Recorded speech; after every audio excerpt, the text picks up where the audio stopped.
ឯកឧត្តមហងជួននរុនបានលើកឡើងថាការសម្រេចចិត្តចូលរួមប្រកួតស៊ីហ្គេមគឺទាមទារការថ្លឹងថ្លែងរវាងបញ្ហាចំនួនព្រំដែននិងត្រូវបង្ហាញចិត្តជាអ្នកកីឡាពិតប្រាកដ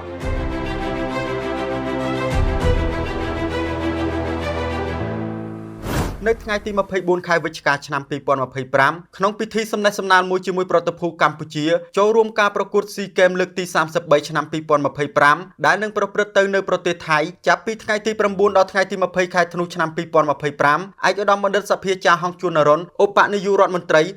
រីក្រសួងអប់រំយុវជននិងកីឡាបានលើកឡើងថាការចូលរួមប្រកួតស៊ីហ្គេមលើកទី33នេះក្រសួងអប់រំយុវជននិងកីឡាបានយកចិត្តទុកដាក់និងអនុញ្ញាតឲ្យមជ្ឈមណ្ឌលជាតិវឹកវើកីឡារៀបចំការប្រមូលផ្ដុំក្រុមជម្រើសជាតិហាត់វឹកវើចាប់ពីខែមេសាឆ្នាំ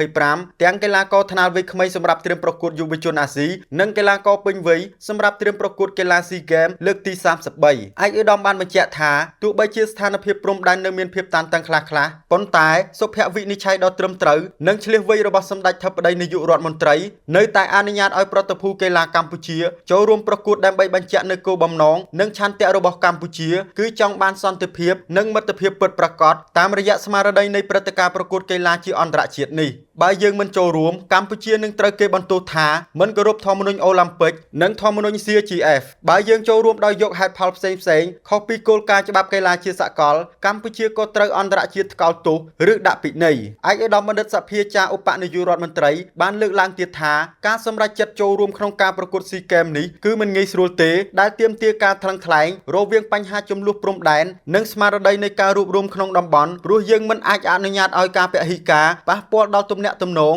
និងឱកាសរបស់យុវជនក្នុងអាស៊ានឡើយហើយយើងត្រូវតែបង្ហាញនូវចិត្តជាកីឡាពិតប្រាកដទោះបីជាយ៉ាងណាក៏ដោយឯកឧត្តមបានសង្កត់ធ្ងន់ថាការធានាសុវត្ថិភាពគឺជាអាទិភាពខ្ពស់បំផុតរបស់រាជរដ្ឋាភិបាលដោយយើងបានចាត់ចែងតែងតាំងទូនាទីសន្តិសុខព្រមទាំងតម្រូវឲ្យមានការចុះវត្តមាននិងរបាយការណ៍ប្រចាំថ្ងៃជាប្រចាំដើម្បីធានាប្រតិភូទាំងអស់ទទួលបានការការពារនិងសុវត្ថិភាពពេញលេញជាមួយគ្នានោះឯកឧត្តមក៏បានលើកទឹកចិត្តឲ្យគ្រូបង្វឹកនិងកីឡាករទាំងអស់រក្សាសុខភាពឲ្យបានល្អរួមគ្នាប្រឹងប្រែងឲ្យអស់ពីសមត្ថភាពនិងនាំមកនូវកិត្តិយសជូនជាតិមាតុភូមិផងដែរខ្ញុំបាទស៊ីណាតពីរំលេច News TV